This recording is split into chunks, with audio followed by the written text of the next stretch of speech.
Hello, everybody.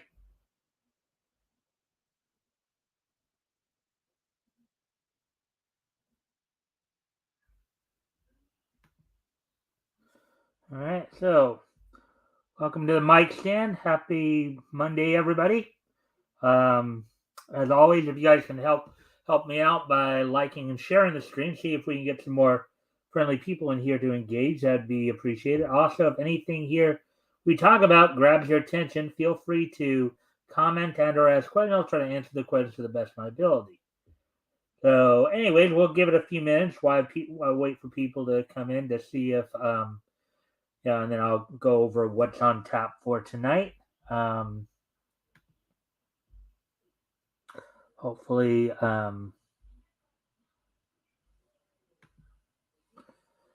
hopefully everybody had a good weekend. Hopefully, you guys caught show last night. We talked quite a bit about some of the retconning going on at Marvel with Nightcrawler's character. Um, how there are a lot of people who are just taking all the more Christian aspects of his. But then again, according to Metal, they've been retconning him over and over again into perpetuity. Um, anyways, so um, anyways, let's see now. So yeah, we're at 2 minutes here. As I said, give it about another minute, then I'll talk about what's on tap for tonight. Um, hopefully everybody had a good weekend. Hopefully you guys have been catching the shows during the weekend and even let's see.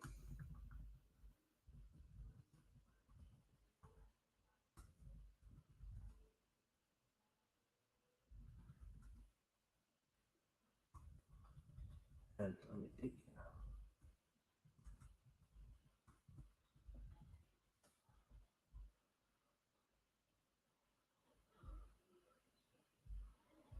All right. So, anyways, let's see now. So we're just waiting for more people to show up here. Um, there we go. Third person there.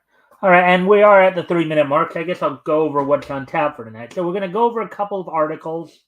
Um, first off, we're going to talk a little bit about an opinion. We're going to go over an opinion piece from Founding in Comics, is talking about why anime is doing better than what Hollywood's putting out. Um,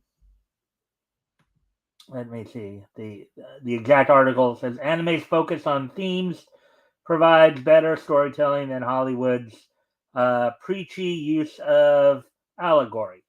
All right. So that article plus then we'll go over to Bleeding Fool and talk a little bit about. So apparently, Valiant Comics is still going to be active, but under a different name called Alien Books. I think it's at least from what I saw the article when I was previewing it earlier. Um, with that, why don't we go ahead and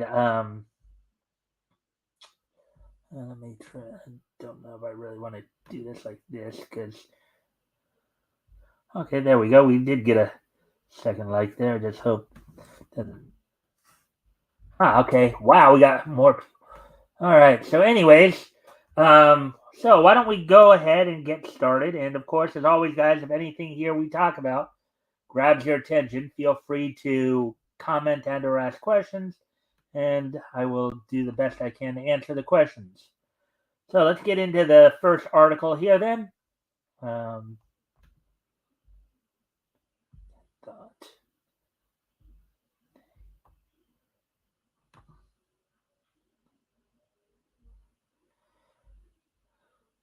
Okay. I see JR is.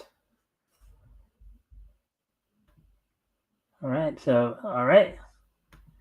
Hail Xenu and Xena and all the emojis. All right. So let's get into this then. To the article here.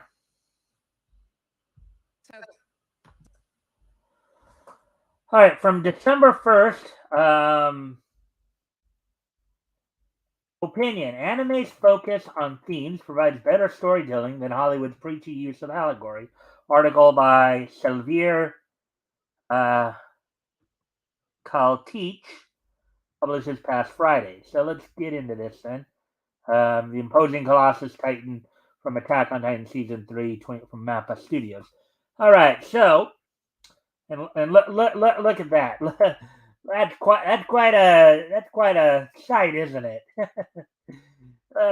Imagine looking up at that thing being like 50 feet tall and all that.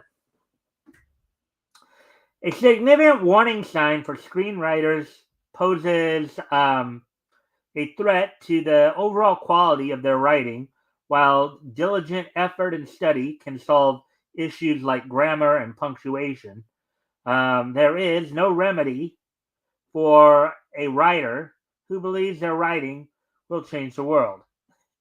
Yeah, that's called ego. That's called arrogance. That's something that will turn a lot of people off, as it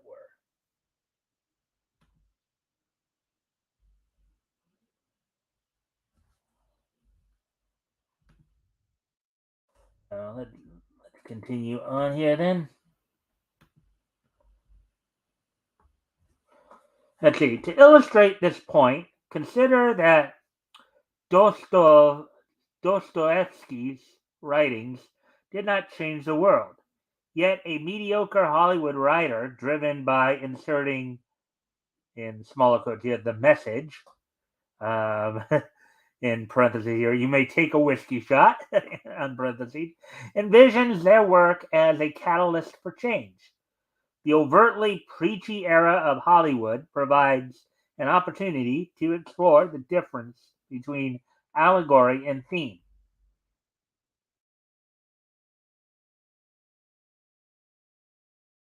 Let's see. And then I guess here's something from She-Hulk Attorney at Law here.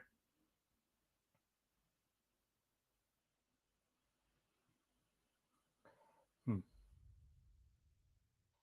Before we embark, I acknowledge that these concepts are not mutually exclusive. Every allegory encompasses themes, and every theme can transform into an allegory. But both allegory and theme demand equal care. Otherwise, your allegory risks devolving into a mere tool of expressing your political biases. This guy's got quite an interesting way of putting things, doesn't he?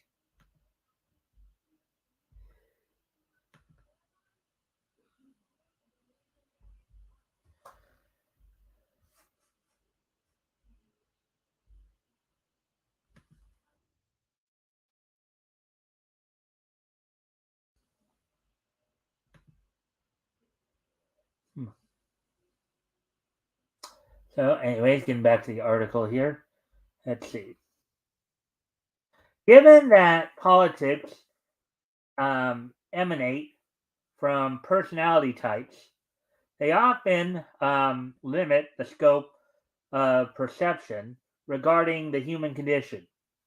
This is a critical difference between Hollywood and anime. Allegory, rooted in Old French, Latin, Greek, Latin and Greek, literally means speaking. Literally means a speaking about something else. In the case of storytelling, the hidden meaning or moral of a story. However, it often becomes a platform for hacks like Alex Kurtzman on with limited comprehension, giving rise to oversimplified tropes such as the misguided notion that sci-fi is exclusively about the present. Star Trek Picard Season 2 demonstrates this vividly, with an absurd depiction of Picard collecting the skulls of conquered races as an allegory for America's immigration policies. Oh boy, yep, I can. Yeah, that I think most fans who grew up watching Star Trek were not looking for anything remotely like that.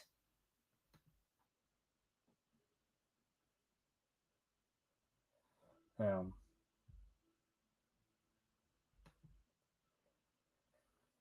we're not looking anything remotely like anything like that.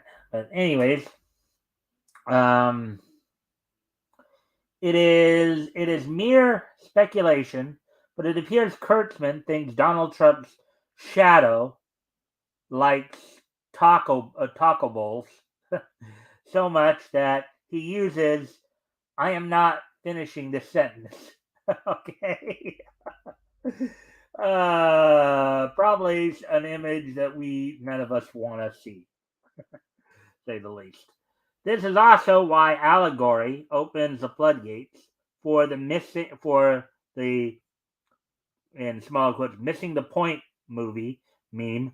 If you express even a hint of sympathy for the Joker, Travis Bickle, Tyler Durden, and Barbie's Ken, the immediate assumption is that you must have fundamentally misunderstood the movie.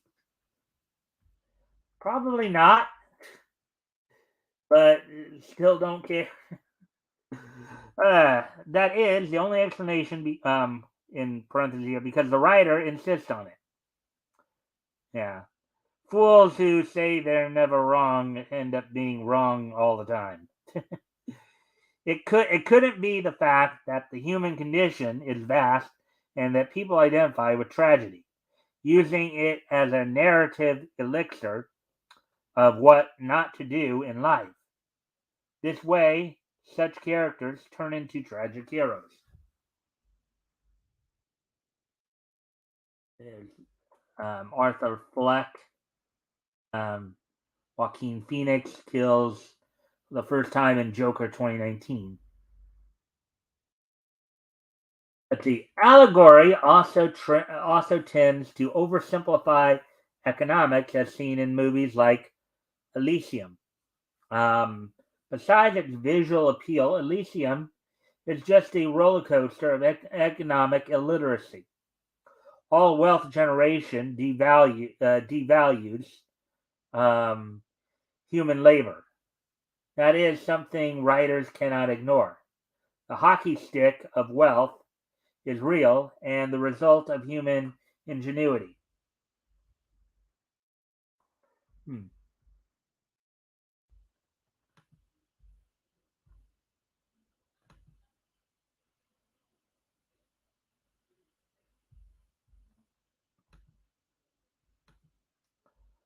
So why is Matt Damon assembling androids per, per hand like in some chop chop in downtown LA? Don't know, don't care because neither does Neil Blomkamp.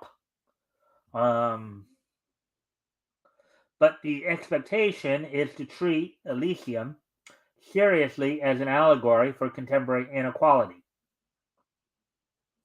Yeah, because that's what people go to watch movies for, right? Is to be preached to, is to be told why they should feel guilty about their lives, right? That's that's exactly why people go to movies, right? Um, Even though it gets the most basic economic fundamentals wrong. On the contrary, anime serves as a counterbalance with its reliance on theme. Derived from Greek, theme means proposition. What does proposition invite? Argument? That is what John Truby emphasizes as the purpose of theme in Anatomy of a Story, a moral argument.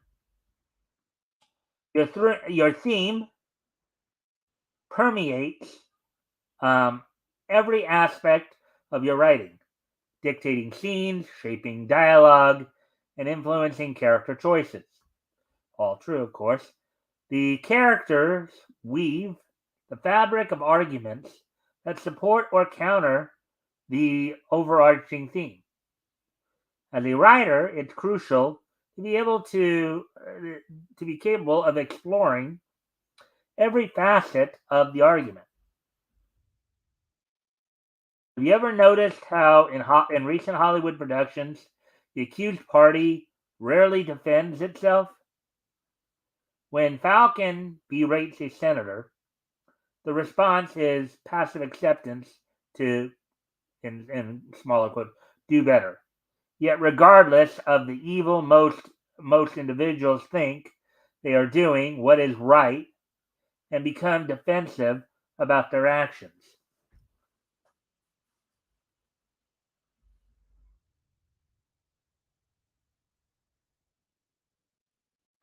Similarly, characters in the MCU seldom challenge the nonsensical beliefs of villains like Thanos. Not even the industrial capitalist pointed out that Thanos' view of scarcity is just nonsense. That is because there was never an argument for the writers. They aligned with the axiom, just not with the methods to address it. However, challenging the axiom itself, as at least one character should do, is crucial in preventing your writing from becoming preachy and eye rolling inducing. You know, basically, you should make a person want to think and want to like figure out how to counter an argument. You shouldn't browbeat them into submission. Okay, I think that's what he's getting at here.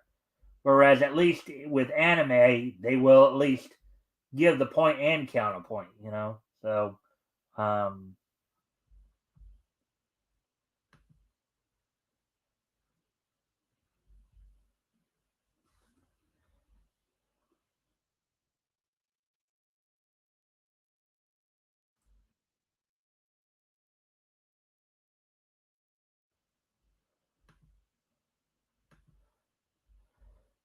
hmm. Continuing on with the article here. Consider Black Clover, with themes of inequality, injustice, and class, but also compassion, grit, and adaptation. And yeah, I've watched the Black Clover anime. I love it. It's another one of those great stories that anime come up with where the underdog character succeeds. He doesn't sit there crying and whining about how unfair the world is or why he's a victim. Everybody should feel sorry for him. He gets up off his butt and does something about it. All right?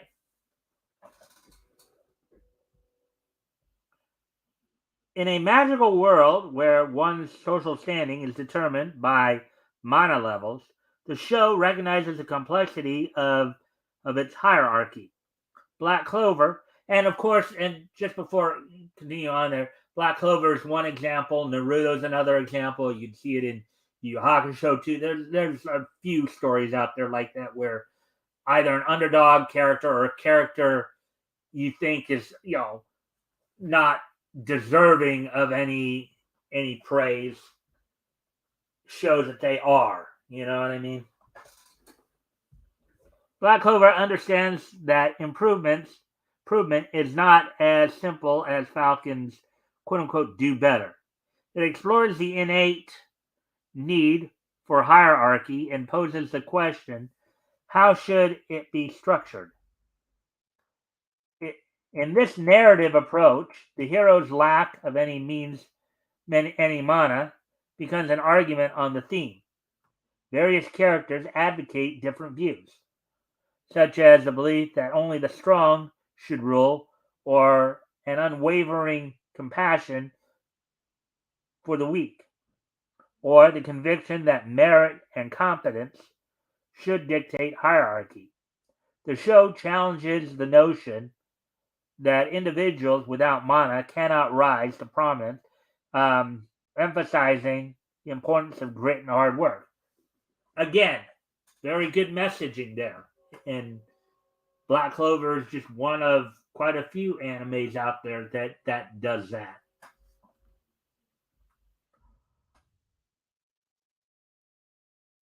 Um, when a villain threatens to destroy the world and rebuild it from scratch, in parentheses, a familiar trope, Black Clover does not offer just flashy fight scenes, but engages in a genuine argument. Labeling such storytelling as merely political is a shallow perspective. There is no political solution for the human condition. Right. You can't legislate behavior. Okay. What is a taco bowl? Um I don't I if I had to guess, RJ, it might have something to do with what happens to your body when you eat tacos or when you eat certain foods, right? And where you probably end up needing to go right immediately after a lot of times, if you get what I mean.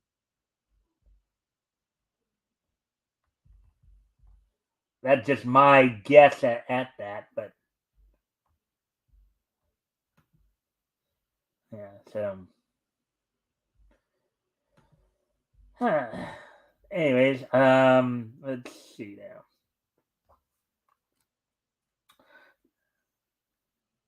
A compelling story must cut deeper than mundane politics.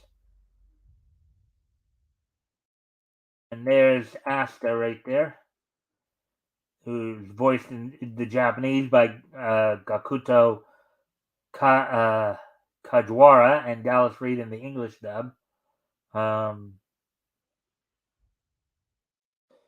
and when it does, the like Bioshock Infinite, activist types will come to love and hate the writing within 10 years as politics change. But the human condition remains.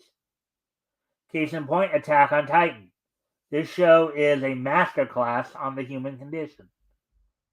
It prompted me to create a comprehensive video breakdown of its intricate storytelling, which you can check out down below. A cursory viewing of Attack on Titan might reduce it to a mere allegory condemning nationalism. However, the perspective disregards the show's core message: how an innate human proclivity towards tribalism can turn time and war into a flat circle with dire consequences. The idea that an eye for an eye will make the world blind is not a consequence of nationalism, but of humans. This is precisely why I humorously refer to it as, um, in smaller quotes, allegory. Um, some writers do not observe the world as it is, but as they would like it to be, shaping their stories accordingly. But in a world where one person's vision is of paradise is another person's hell, relying solely on allegory, quote unquote, or smaller quote, smaller unquote, will hurt the story, something Doctor Who is finding out the hard way.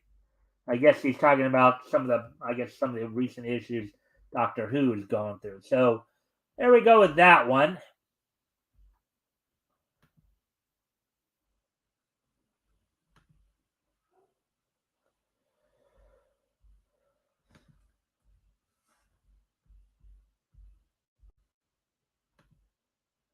All right, so let's get ready to move on to the next story that I'm gonna go ahead and cover. This one coming from Bleeding Fool. This one more along the lines of um,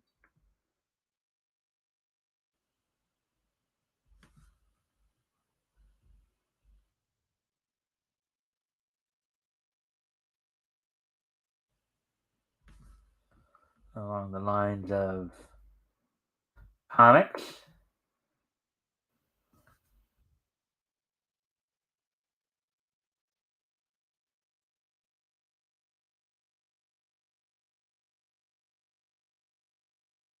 All right.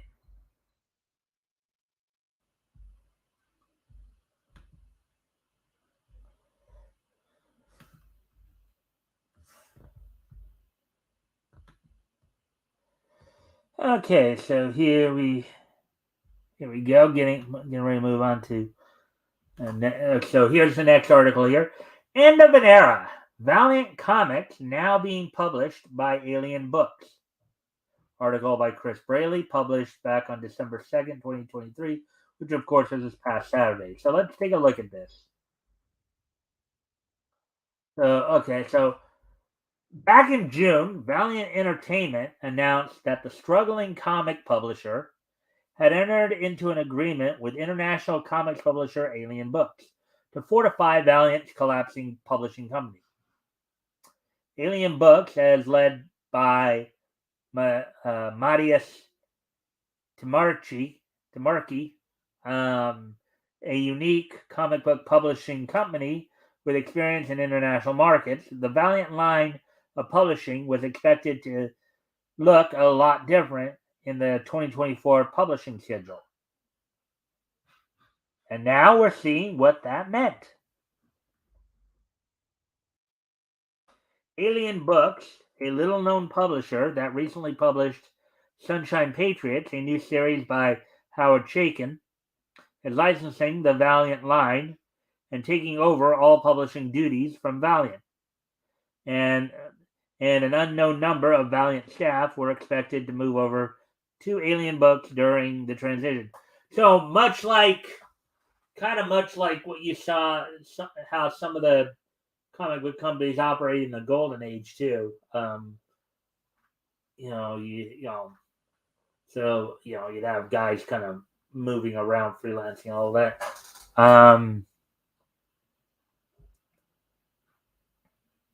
Let's see. It's still unknown who, if any, made that transition. Now, with the latest issue of previews hitting comic shops, those wishing to pre-order the next issue of Exo Man of War need to look in the A rather than the V section of the catalog.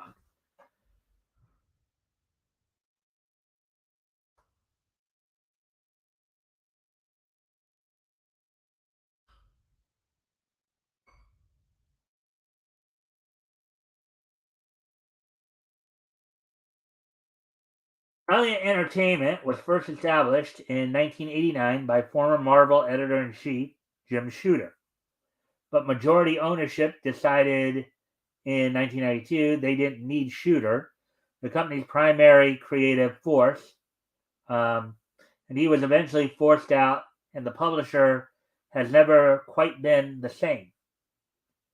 In 2012, the company was relaunched under the direction of investor Dinesh Shamdasani, former Marvel Comics CEO Peter Cuneo, and former Marvel editor Warren Simons, who assumed the position editor-in-chief.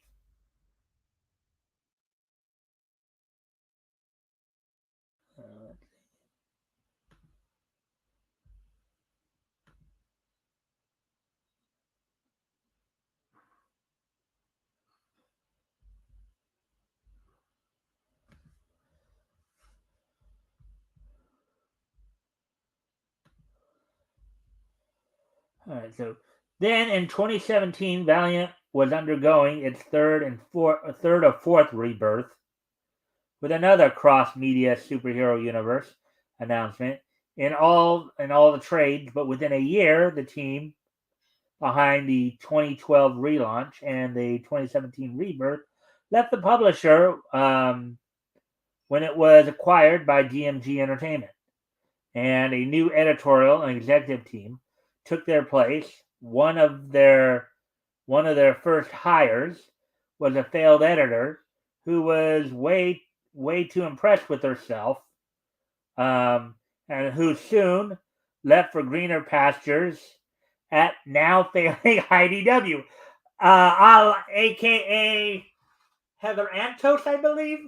I believe they're talking about Heather Antos right there. And she's been skewered by a number of commentators, including Yellow Flash. Okay, so they're talking about Heather Antos right there.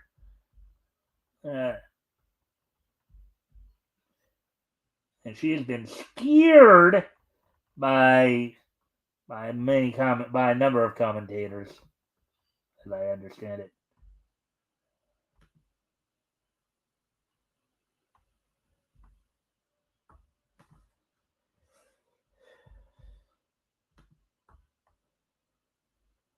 Well, anyways, getting back to the article here. Oh wow, went pretty quick here. Will this be the dawning of a new Valiant era as Alien Books spearheads the new Valiant titles alongside their international publishing line? That remains to be seen, but a Valiant renaissance is long overdue. So I remain hopeful. All right, so there we go with that one. Let me see where we're at. Time here, 31 minutes. So I guess we could maybe I can see if there's maybe some more interesting stories that we. Let me look one more time, see if there's anything here.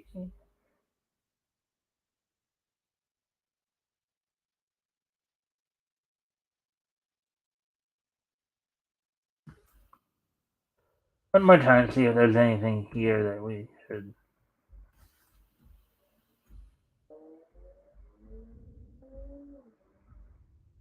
The same stuff that we were seeing earlier there. Oh man.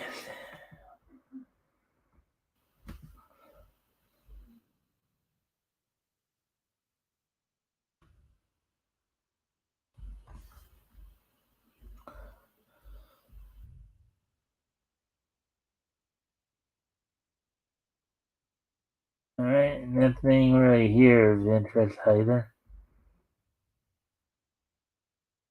All right, let me go back to bounding into comics, see if there's anything there.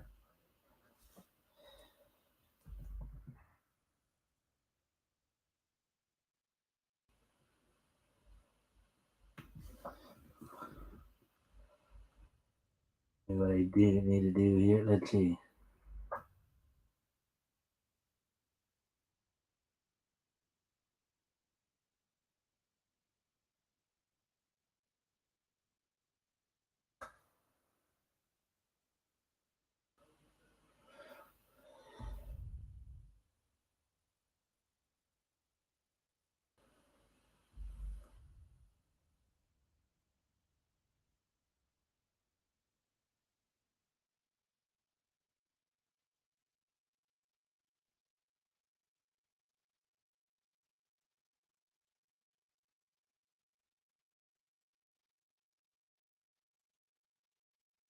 What about this one?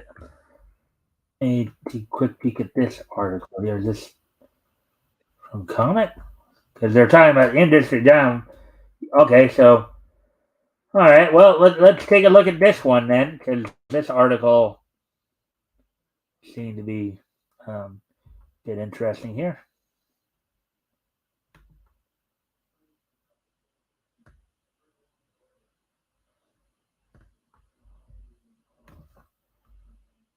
See what this one has to say here.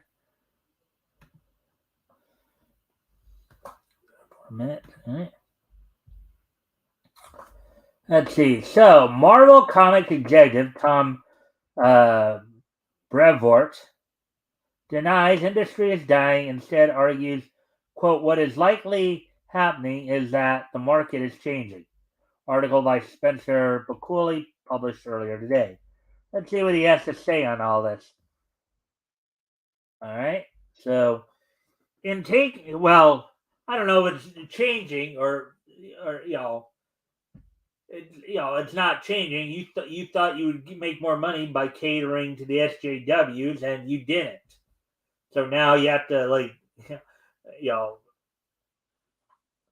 just like we were talking about with you earlier. So in taking the counter stance to everything from concrete sales numbers to shop owners themselves, Marvel Comics executive editor and senior vice president of publishing, Dom Brevoort, um, says that the currently desolate landscape of the modern comic book industry is not a result of its quote unquote dying, but rather the fact that quote the market is changing unquote.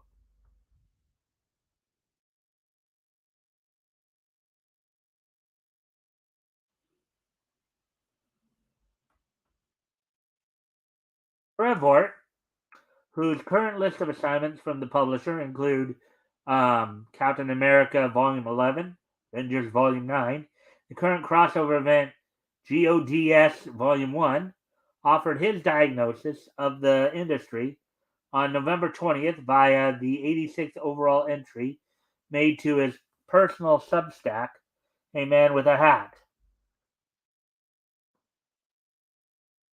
His desire to speak on the topic self-reportedly piqued by an unspecified, quote, column written by one prominent retailer, unquote, given, in parentheses here, given the time of this post publication, it seems the catalyst in question was the November 7th piece, quote, Comic Store 2023, it's nearly 2024, and I'm more than concerned, unquote, as penned by Coliseum of Comics proprietor Phil Boyle for both ICV2 and Nottingham Comics. Now, mind you, I think we also covered that article on here. We talked about that. That's one of the articles I was referring to, JR, when you said, well, you can't just simply say that these journalists, no, this was the guy I was telling you about. This is actually the comic retailer who was sounding the alarm. So,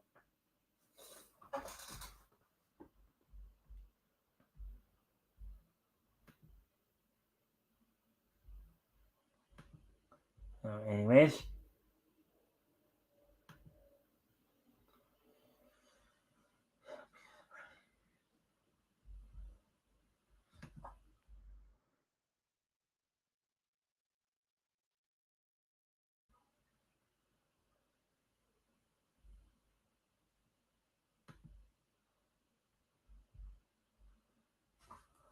Let's see.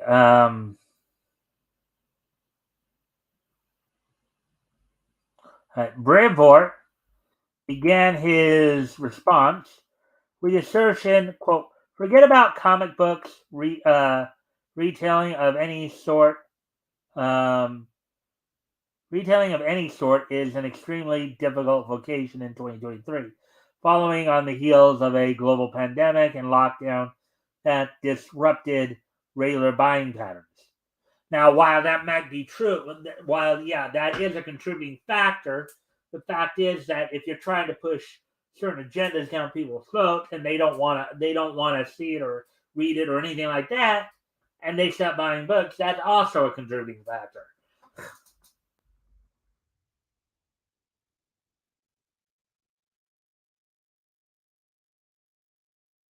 But everybody wants to move on and pretend that nothing happened, that everything is back to normal, but it isn't.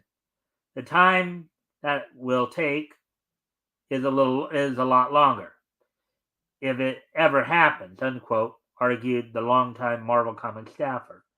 Quote, by the same note, I can recall similar conversations as this one taking place all the way back to my entry into the business in 1989.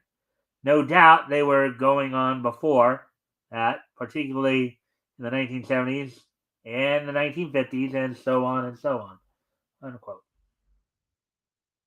For whatever reason, unquote, he then declared, quote, the comic book field has a stronger pull towards its own mortality than other areas. We somehow delight in predicting the demise of the very thing that we enjoy so much. Well, I wouldn't say it's, the mainstream scene is dying out. The industry scene seems to be flourishing, or seems to be at least, doing very well for itself. So maybe that reveals a poor sense of self-worth, or something. But also, in any endeavor, if you bet in favor of failure, you're going to be right sooner or later. Kind of I think the idea he's trying to argue there is the idea of the whole self-fulfilling prophecy argument. Nothing lasts forever, entropy wins, unquote.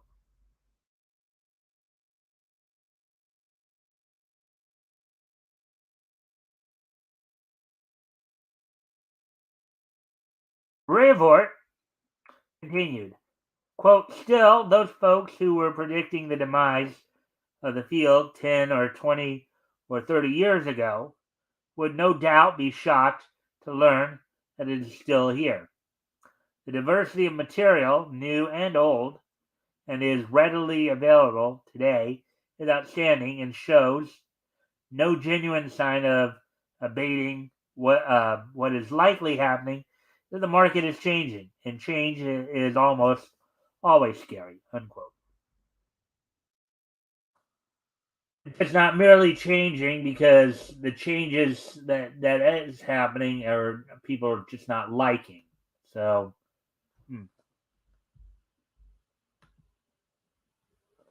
what is your favorite penguin newt? I don't even know what a penguin newt is. um, the hint is a show about a penguin. Pingu. All right. Take your word for that.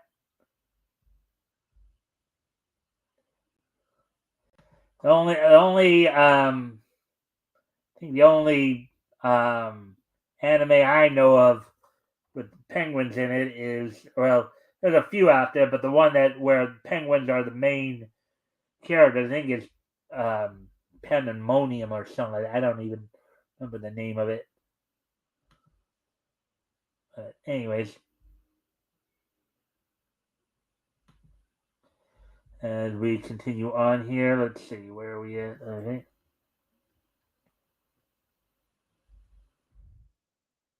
Quote, but it doesn't have to be the end. It just means that some things are going to be different now, and it falls to us to adjust to those changes, unquote. He then wound down his thoughts, quote, people hoping that the comic book industry will somehow revert to being the way it was when they were kids are definitely in for disappointment. But I feel confident in saying that the medium will survive. It continues to grow in all sorts of interesting directions, but the days of a spinner rack in every mom and pop candy store are likely gone forever. That's not the part that people are expecting to revert back to, dude. Mostly because that type of store no longer exists. I think that part people would agree with there, but I think you're kind of missing the point. It's not that's not what's killing the comic industry. Killing the comic book industry is the idea of push of bad writing and pushing agendas, or basically the idea of tolerating bad writing to push agendas at the cost of diminishing sales. Ultimately, Brevoort concluded, quote, this all comes back to a slogan that I've been threatening to put onto a t-shirt for many years now, but have never actually bothered to do. Comics dying since 1935.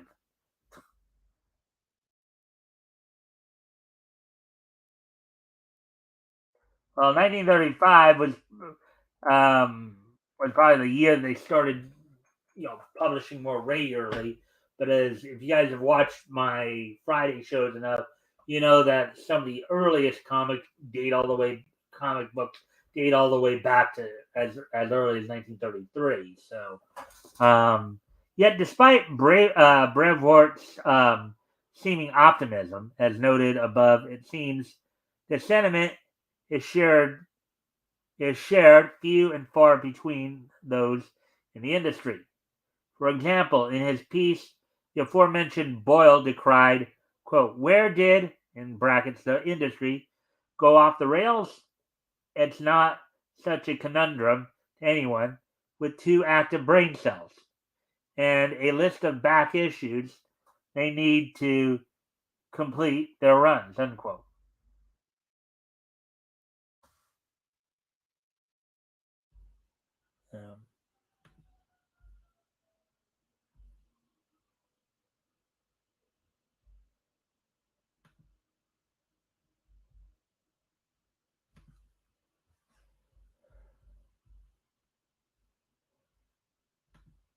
Um, let's see, I guess.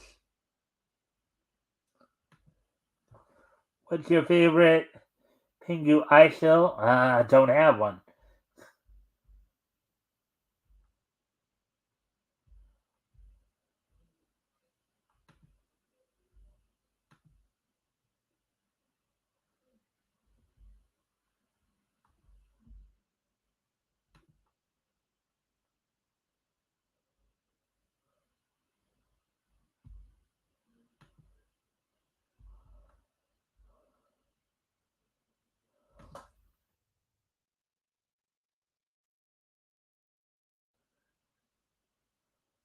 Anyways, getting back to the article here.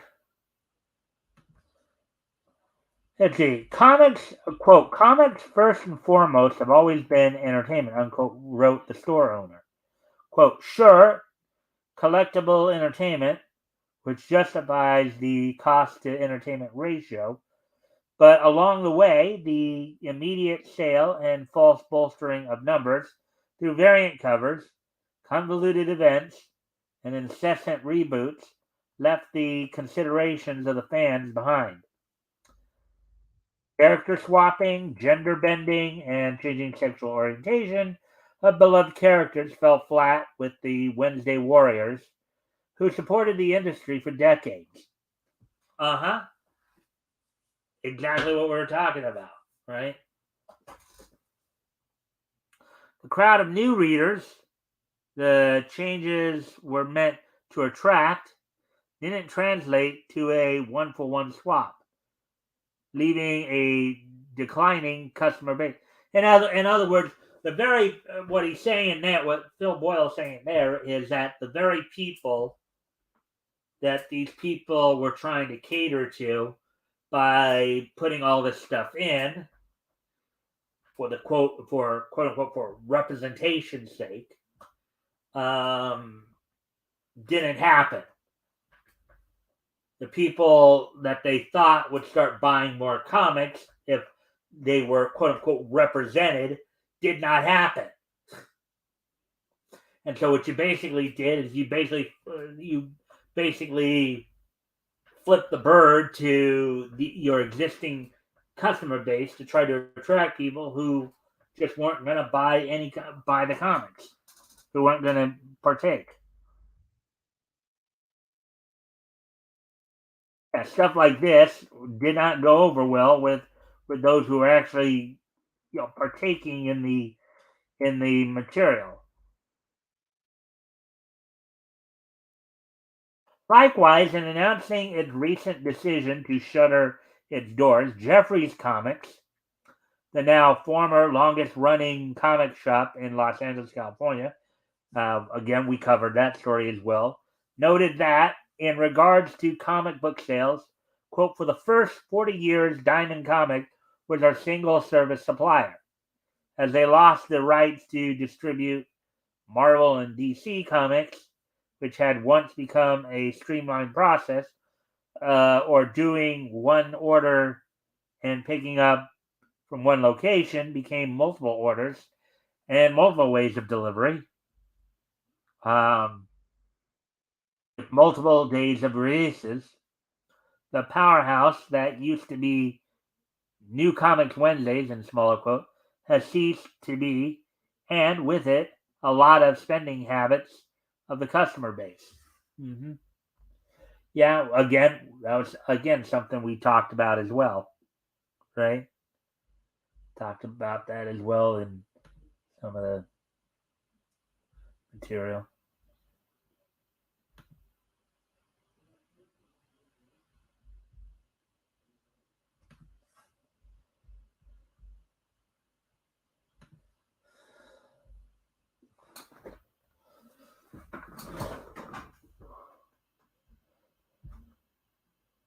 Oh wow, we're already up to 50 minutes here. Um, Anyways, I'm gonna try to get through this then. Um,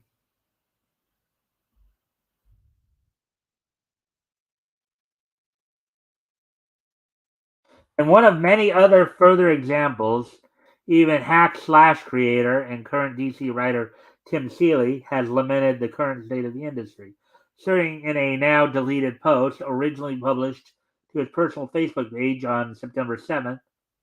The reason American comics are seeing a declining presence in the retail space, quote, is because comics as an industry was pillaged for IP and collectible grabbed crap with no investment in building new readership, and now the chickens are coming home to roost, unquote. All right, and there we go with that. Um, so now we're going to move on to the wrestling wrap up here. Try to get through that pretty quickly here. So one of the big stories that was coming out today is that WWE, I think, is from what they've been saying, is that WWE may be planning to test CM Punk by having him lose his first feud, to see how he responds. To see, okay, will he be a team player or or will he just show that he's out for himself? Time will only tell. That's the case. They've also decided to postpone the tag title match between the Creed brothers and um and the Judgment Day members of Finn Balor and Damian Priest. The theory being thrown out there is that they want to try to build the Creeds up a little bit more before putting them in a tag title match. Now, whether or not they still plan on putting the titles on them, that's still being considered.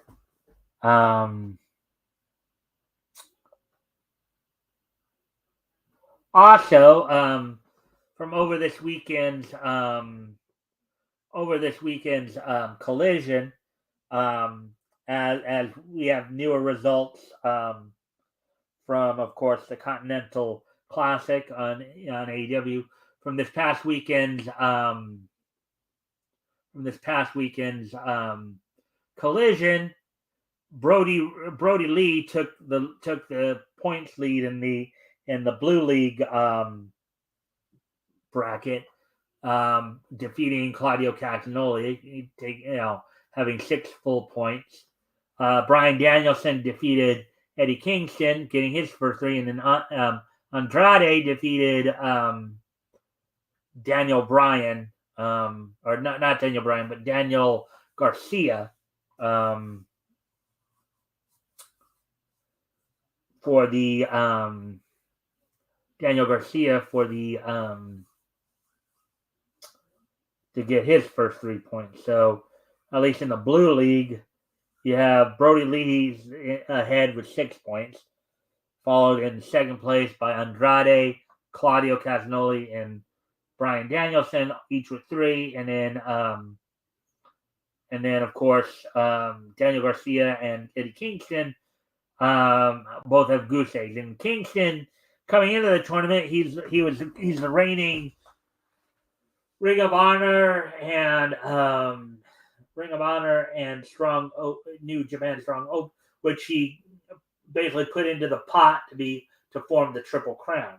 So that's all that I got for you on the wrestling wrap up. So why don't we go ahead now and take a look. Today being Monday, December the 4th, 2023. Let's take a look back at this day in Nietzsche history. So first off, we're going to head back 60 years ago today. As on this date, 60 years ago today,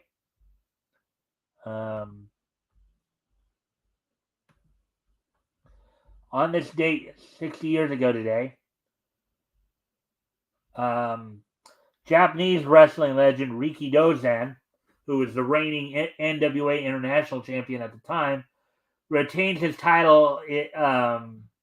Retains the title in Osaka over the story, and what would end up being his final match of his career. Is 4 days later, he would be stabbed to death in a fight with a Yakuza gangster. So on this date, 60 years ago today, Riki Dozan would have his final match, in which he would retain the NWA International Championship over the Destroyer in Osaka. Getting ready to move on now to the next piece of niche history here.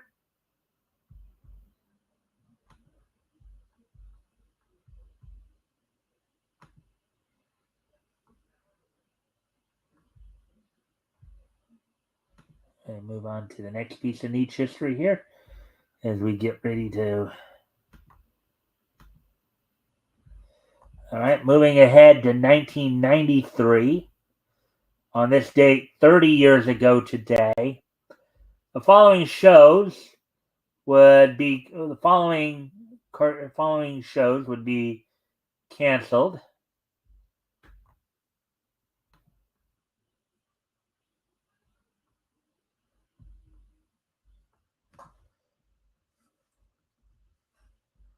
Following shows would be canceled.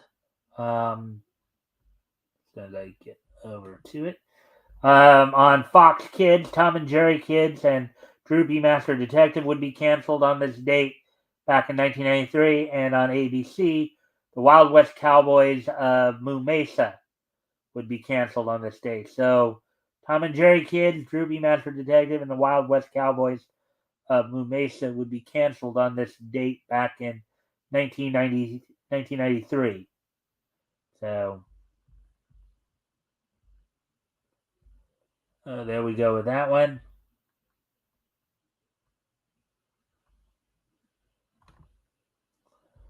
There we go with that one.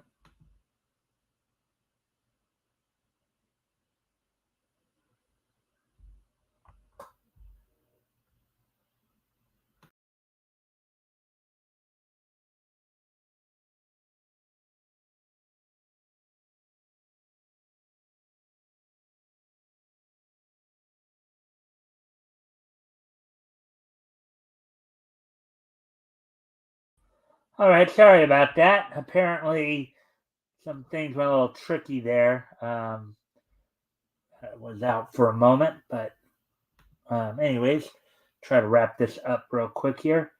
So, anyways, now finally, we prepare to on this date 10 years ago today. This date 10 years ago today. The 650th issue of Archie went on sale on this date 10 years ago today. Sold for $3.99, was 48 pages. Had a couple of had like about looked like 5 stories here, including 2 Archie features, That Welkin Boy and Josie. So on this date, 10 years ago today, the 650th issue of Archie went on sale on this date in 2013. So with that, I thank everybody for being here tonight. Hope everybody enjoyed the show. Hope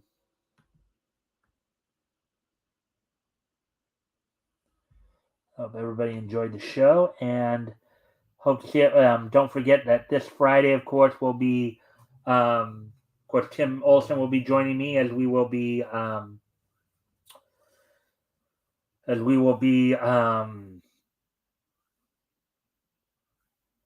as this Friday will be, Tim Olson will be joining me as we will be